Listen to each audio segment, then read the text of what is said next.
আমার নাম বেলি। জানি না এটা আমার আসল নাম কিনা, কিন্তু হ্যাঁ, যে আমাকে খুঁজে পেয়েছিল সেই নামটা আমাকে দিয়েছিল। যখন আমার 2.5 বছর বয়স তখন আমি হারিয়ে গিয়েছিলাম। কে আমার মা বাবা, কে আমার ভাই বোন, কোথায় আমি থাকতাম, কোনো কিছুই মনে নেই আমার। যখন আমি কিছুটা বুঝতে শিখলাম তখন আমি এক ভদ্র মহিলার বাসায় থাকতাম। তিনি ছিলেন খুবই নির্দয়। ছোট বয়সেও আমাকে দিয়ে প্রচুর কাজ করাতো, কাজের বিনিময়ে খাবার পেতাম। যখন আমার 6 বছর বয়স তখন সে মহিলা আমাকে বলল, তোকে তো আমি রাস্তায় কুড়িয়ে পেয়েছিলাম। তিনি তখন রংপুর থেকে ঢাকায় এসেছিলেন, আর রাত্রিবেলা এক কোনায় আমাকে কাঁদতে থাকা অবস্থায় তিনি দেখেন। এরপর তিনি আমার কাছে এসে জিজ্ঞেস করেছিলেন আমার নাম কি, কোথায় থাকি, কিন্তু আমি কিছুই বলতে পারছিলাম না, শুধু কেঁদেই যাচ্ছিলাম। এরপর তিনি আমাকে তার বাড়িতে নিয়ে আসে। এরপর তার বাড়িতেই থাকতাম তার সাথে। সেই ছোট থেকেই আমাকে কাজ করতে হতো। মা বাবার ভালোবাসা কখনোই পাইনি। তিনি কুকুর পালতেন, কুকুরের সাথে আমাকেও খাবার দিতেন। আমি অত কিছু ভাবতাম না, খাবার পেলেই হতো। যখন বুঝতে শিখলাম তখনই ভেবে নিলাম যেভাবেই হোক আমি আমার মা বাবাকে খুঁজে বের করবই। আমার যখন 8 বছর বয়স তখন আমি সেই ভদ্র মহিলাকে বললাম আমি আর এখানে থাকবো না, আমি আমার মা বাবার কাছে যাব। তখন তিনি আমার গালে সজোরে এক থাপ্পড় দিয়ে বললেন, বাবা মায়ের কাছে যাবি মানে? তোকে যে এত বছর খেয়ে পালিয়ে বড় করলাম সেটার কি হবে? সেই খরচটা কোথায় পাবো? তুই যদি কাজ করে তা পুষিয়ে না দিস। আমি তখন খুব কাঁদতাম। আমাকে একটু বাহিরে বের হতে দিত না। তিনি বাহিরে গেল, বাহির থেকে তালা মেরে যেত আমাকে। কেটে গেল আরো 4টি বছর। যখন আমার 12 বছর বয়স, তার বাড়ির রান্নাবান্না থেকে শুরু করে যাবতীয় সব কাজ আমাকেই করতে হতো। সে মহিলা বাহিরে যেত, আবার চলে আসতো। মাঝে মাঝে লোকদেরকে নিয়েও বাড়িতে আসতো। আমি তখন রান্নাঘরে চুপটি করে বসে থাকতাম। একদিন বিকেলবেলা সে মহিলা ঘুমাচ্ছিল। আমি সেই দিন খুব করে সাহস দেখিয়ে তার বাসা থেকে বের হয়ে যাই। কোথায় যাব জানি না, কিন্তু এই জাহান্নাম থেকে বের হওয়াটাই আমার সবচাইতে বড় লক্ষ্য। যখন তার বাড়ি থেকে বের হয়ে আকাশের দিকে তাকালাম, চারিপাশের দিকে তাকালাম, এই সবকিছু আমি কত বছর ধরে দেখি। আমি তখন পাগলের মতো ছুটতে লাগলাম। কোথায় যাচ্ছি জানি না, মা বাবার বাড়ি কোথায় সেটাও জানি না। শুধু পাগলের মতো দৌড়াচ্ছি যাতে সেই মহিলা আমাকে খুঁজে না পায়। খুঁজে পেলে যে সেই মহিলা আমাকে মেরেই ফেলবে। দৌড়াতে দৌড়াতে ধাক্কা খেলাম একটা মেয়ের সাথে। তার বয়স হবে 29-30 বছর। তখন সে খুব জোরে চিৎকার করে বলল, চোখে দেখো না। আমি খুব ভয় পেয়ে যাই। আমি একটু চিৎকারে চমকে উঠি, কেননা সে মহিলা তো এইভাবেই চিৎকার করতো আমার উপর। আমাকে ভয় পেতে দেখে সেই মহিলা হেসে বলল, আরে তুমি এভাবে ভয় পাচ্ছ কেন? আমি কি তোমাকে বকেছি নাকি? বলেছি দেখে চলতে পারো না? আমি তখন কান্না শুরু করে দেই। রাস্তার মানুষজন আমার দিকে তাকিয়ে রইল। সেই ভদ্র মহিলার আমার উপর একটু মায়া হলো, তাই তিনি আমার হাত ধরে একটা রেস্টুরেন্টে নিয়ে গেল এবং সে আমাকে বলল, কি হয়েছে, এভাবে ভয় পাচ্ছ কেন? তোমার নাম কি, কোথায় থাকো তুমি? আমি তখন কাঁদতে কাঁদতে তাকে সবকিছু খুলে বলি। সবকিছু শুনে সে অবাক। আহারে, তুমি কি মিষ্টি দেখতে, অথচ তোমার বাবা মা কোথায় আছে তুমি জানো না? না, জানি না। আমি আমার বাবা মাকে খুঁজতে চাই, কিন্তু তারা কোথায় আছে আমি তো তা জানি না। সেই মহিলাটা আমার হাতের উপর হাত রেখে অভয় দিয়ে বললেন, চিন্তা করো না, আমি তোমাকে সাহায্য করব। আচ্ছা, তোমাদের বাসার জায়গাটার নাম কি তোমার মনে আছে? আমি তখন অনেক মনে করার চেষ্টা করি, কিন্তু আমি ব্যর্থ হই, কেননা আমি যে তখন খুব ছোট ছিলাম, আমার কিছুই মনে ছিল না। সেই মহিলাটা আমাকে বললেন, তোমার যেহেতু এখানে আর কেউ নেই, তাহলে তুমি চাইলে আমার সাথে আমার বাসায় যেয়ে থাকতে পারো। আমি তখন কিছুটা ভয় পেয়ে যাই, কেননা সেই মহিলাটাও তো আমাকে তার বাসায় নিয়ে আটকে রেখেছিল। তাহলে কি সেও আমাকে তার বাসায় নিয়ে আটকে রাখবে? ভাবতে ভাবতে সে আমাকে বলল, চিন্তা করো না, আর ভয় পেও না।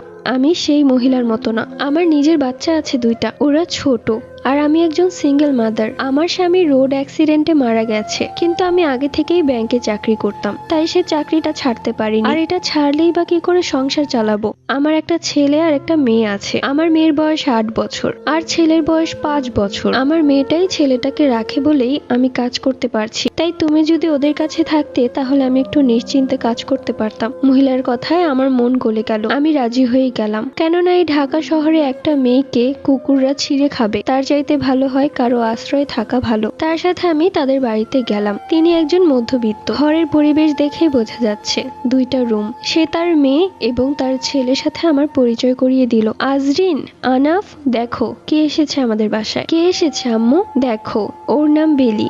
আজ থেকে ওকে বড় আপু বলে ডাকবে। আমি তখন তার বাচ্চাদেরকে খুব আদর করি। এরপর ভালোই দিন কাটতে লাগলো। আজরিন এবং আনাফের ভালোই খেয়াল রাখতাম আমি।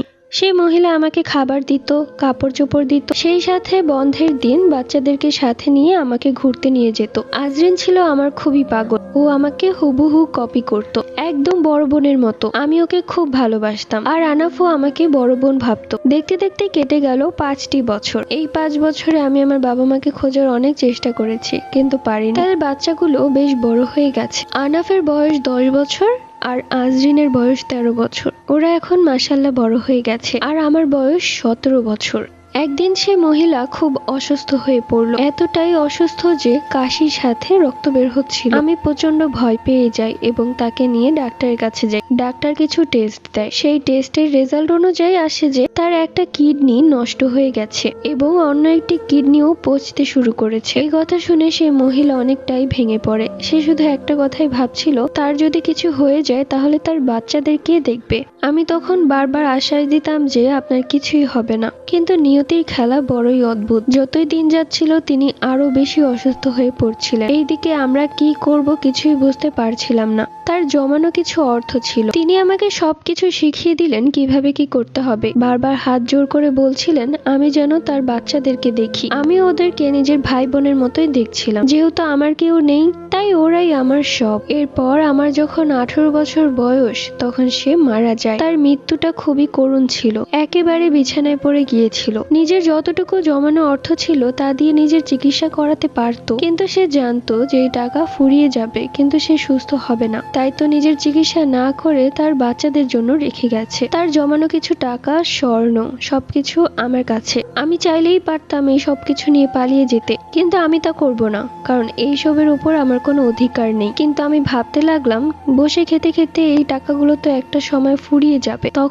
তখন কি করব? মাস গেলে বড় একটা অঙ্কের ভাড়া দিতে হতো এই বাসায়। আমার মাথায় তখন একটা বুদ্ধি আসে। আমি তার বড় মেয়ে আজরিনের সাথে কথা বলি এই বিষয়। সেও সম্মতি জানিয়েছে। গহনাগুলো বিক্রি করব এবং সেই টাকাগুলো নিয়ে ছোটখাটো কিছু একটা করার চেষ্টা করব, যাতে দিন ফুরালেও খালি পেটে না থাকতে হয়। সেই সাথে আমরা বাসাটা ছেড়ে দেই, কিছু জিনিসপত্র বিক্রি করে দেই। ছোট্ট একটি বাসা ভাড়া নেই, সেই বাসার ভাড়া খুবই কম। সে বাড়িতে আমি, আজরিন এবং আনাফ থাকতাম। আনাফ ছোট হলেও আমাদেরকে যথেষ্ট সাহায্য করেছে। রান্নার হাত আমার ভালোই, তাই সে ভালো কাজটাকেই কাজে লাগানোর চেষ্টা করলাম। শুরু করলাম ছোটখাটো ব্যবসা। কিছু টাকা দিয়ে একটা ঝালমুড়ির গাড়ি কিনেছিলাম, কাঠের আর বেশ পুরনো। এই গাড়িটাও আমি কিনেছি এক ঝালমুড়ি বিক্রেতা থেকে। এরপর সেখানে আমি বিক্রি শুরু করলাম ঝালমুড়ি, ফুচকা, ছোলা বুট। প্রত্যেক দিন খুব খাটতে হতো আমাকে। রাতের বেলায় সব রান্না বান্না রেডি করে রাখতাম। সকাল ভোরেই আমি চলে যেতাম স্কুলের কাছে এবং সেখানে দাঁড়িয়ে ঝালমুড়ি, ফুচকা বিক্রি করতে লাগলাম। যে টাকা পেতাম সেই টাকা দিয়ে আলহামদুলিল্লাহ আমাদের অনেক ভালো সংসার কাটছিল। সেই টাকায় আমি আজরিনকে পড়াচ্ছিলাম, সাথে আনাফকেও। ওরা আগে থেকেই একটা বেসরকারি স্কুলে পড়তো, কিন্তু ওদের মা মারা যাওয়ার পর পড়ালেখা বন্ধ হয়ে গিয়েছিল। তাই ওদেরকে একটি সরকারি স্কুলে ভর্তি করিয়ে দেই এবং শিক্ষকের কাছে বলি আমি ওদের বড় বোন। আমাদের ব্যবসাটা বেশ ভালোই কাটছিল। আজরিন আমাকে অনেক সাহায্য করত, সেই সাথে আনাফও। আমি টাকা জমাতে শুরু করলাম আজরিনের বিয়ের জন্য, সেই সাথে আনাফের জন্য, যাতে ও বড় হয়ে একটা ব্যবসা করতে পারে। আমি দিন রাত অনেক কষ্ট করে কিছু টাকা জমাই। খুব কষ্ট করে খাবার খেতাম। আমি একবেলা খেলে 2 বেলা না খেয়ে থাকতাম, আর ওরাও 2 বেলা খেলে 1 বেলা খেত না। যাই হোক, এভাবে টাকা জমাতে জমাতে আমি অনেকগুলো টাকা জমিয়ে ফেলি। সেই টাকা দিয়ে এবার ঠিক করলাম গ্রামে একটা জমি কিনবো। সেই জমিতে মাছ চাষ করব, আর যদি ছোটখাটো একটা খামার দিতে পারি তাহলে তো ভালোই হয়। আজরিন বলল, কিন্তু গ্রামে জমি কিনে কি লাভ? আমরা তো আর যে দেখতে পারবো না। সেখানেও তো একটা লোক রেখে তার মজুরি দিতে হবে। এর চাইতে ভালো হয় এই টাকাগুলো দিয়ে আমরা অন্য একটা ব্যবসা করি। এটা ছিল আজরিনের কথা। আমিও তখন ওর থেকে জানতে চাইলাম তুই কোন ব্যবসার কথা বলছিস। ওর কথা ছিল আমি একটা পার্মানেন্ট দোকান দিব, যেখানে খাবার দাবারের দাম বাড়ানো হবে এবং ঝালমুড়ির পাশাপাশি আমরা আরো অনেক কিছু বিক্রি করব। অবশেষে আজরিনের কথাই হলো। আমি এক লোকের সাথে কথা বলি এবং সেই দোকানটা কেনার কথা বলি। সেই লোকটা যে দাম বলছিল সেই টাকা আমাদের কাছে ছিল না, কিন্তু এক পর্যায়ে সেই লোকটা রাজি হয়ে গেল, কেননা সেই লোকটার টাকার খুব দরকার ছিল। এখন আজরিন বলে উঠলো যে এই দোকানটা আনাফের নামে হবে, মানে সমস্ত কাগজপত্র ওর নামেই হবে। আমিও এতে অমত জানালাম না।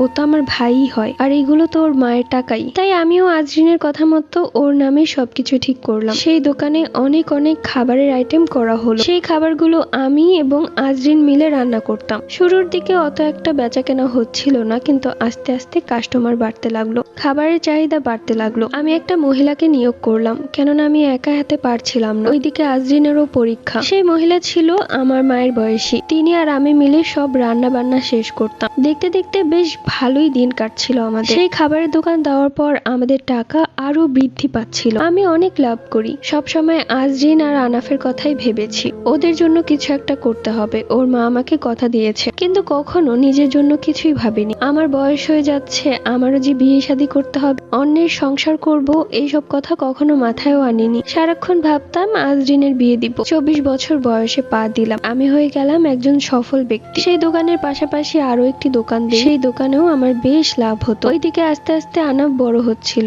ওদের ভালো পড়ালেখা, খাবার দাবার সবকিছু এই টাকাই বহন করা হতো। একদিন আজরিন আমার কাছে এসে বলল, আপু, আমার স্কুলের সব মেয়েরা ফোন চালায়, আমার ফোন নেই, আমাকে একটা ফোন কিনে দিবে? আমি তখন বললাম, ভালো মেয়েরা ফোন চালায় না। ও তখন খুব রেগে যায় আর বলে, এই সব কিছু তো আমার মায়ের টাকা দিয়ে করেছো, তাহলে আমি যা চাইবো তাই তোমাকে দিতে হবে। আমি তখন বাধ্য হয়ে ওকে 10,000 টাকার একটা স্মার্টফোন কিনে দিই। ও কিভাবে জানো, সেই ফোন দিয়ে একটা ফেসবুক আইডি খুলে এবং ফেসবুকে নানান বন্ধুদের সাথে কথা বলা শুরু করে। ছেলে মেয়ে ফেক আইডি, ও সবার সাথেই কথা বলতো। আগে যাও আমার কাজে সাহায্য করতো, এখন তাও করে না। অবশ্য আমার 4 জন কাজের লোক আছে এই কাজের জন্য, তাই আমি ওকে এইসব কাজে আর জড়াতেই দেই না। ওকে বলি, তুই তোর পড়ালেখায় মনোযোগী হ। ওইদিকে আনাফও ওর বন্ধুদের সাথে চলাফেরা শুরু করেছে, সেই সাথে এতটুকু বয়সে সিগারেট খাওয়া। বিষয়টা আমি জানতাম না, কিন্তু একদিন ওর এক বন্ধুর মায়ের সাথে আমার দেখা হলো। সে আমাকে বলল, তোমার ছোট ভাইকে কিছু একটা বলো। কেন আপা,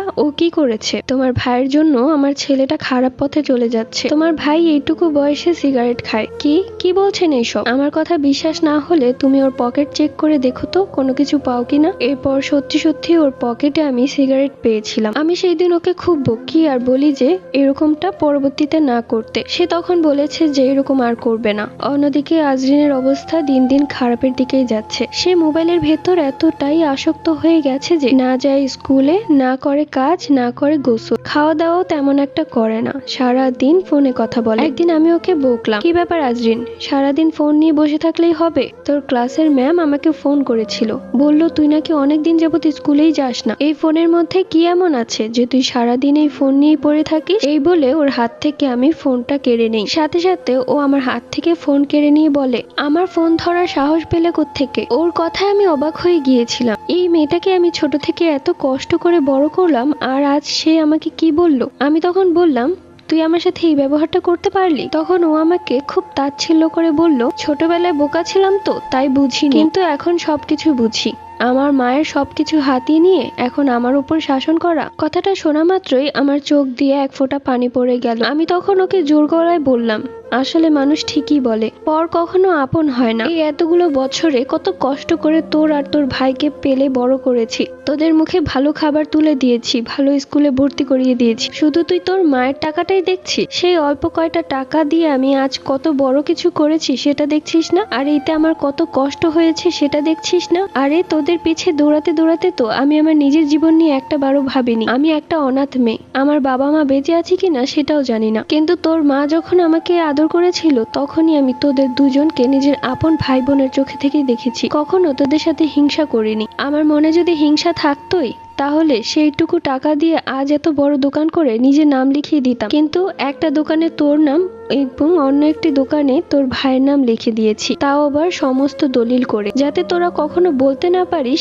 আমি তোদের টাকা মেরেছি, বরং তোদেরকে আরো উপরে উঠিয়ে দিয়েছি। কিন্তু আজ তুই যে কথাটা বললি সেই কথাটা আমার একদম কলিজা ছেদ করে ফেলেছে। আমি এত বছর শুধু শুধু কষ্ট করেছি, আমি আজকেই চলে যাব সবকিছু ছেড়ে, তখন তুই সবকিছু সামলাবি। যখন এই দোকান কোনো কিছুই চলবে না তখন তুই বুঝবি কষ্ট কি জিনিস। তখন আজরিন খুব অহংকার করে বলল, ঠিক আছে, যাওয়ার আগে সব কাগজপত্র দেখিয়ে দিয়ে যাও, কোনটা আমার ভাইয়ের নামে আর কোনটা আমার নামে আছে। আমি সবকিছু দেখিয়ে দিলাম, নিজের কাছে একটা টাকাও রাখলাম না, সবকিছু ওদেরকে দিয়ে আসলাম। আমার এই কষ্টের কথা শুনে আমার যে 4 জন কাজ করতো তারাও কাজ থেকে বের হয়ে গেল। তারা আমাকে সান্ত্বনা দিয়ে বলল, আপনি যেখানে নেই সেখানে আমরাও থাকবো না। এরপর সেখান থেকে চলে আসি, একটা বারও ফিরে তাকাইনি। আনাফও তখন ওর বোনের কথাই বলতো, আমাকে একটা বারও আটকায়নি। যাই হোক, চলে আসি। আমার সাথে আরো 4 জন ছিল। আমরা এই 5 জন মিলে আবারও চিন্তা করতে লাগলাম কিভাবে একটা ব্যবসা করা যায়। তখন সেই মহিলা বলল, আমার কাছে একটা কাজ আছে, সেই কাজটা একটু কষ্টের কিন্তু ভালো বেতন দেয়। কোথায় সেটা?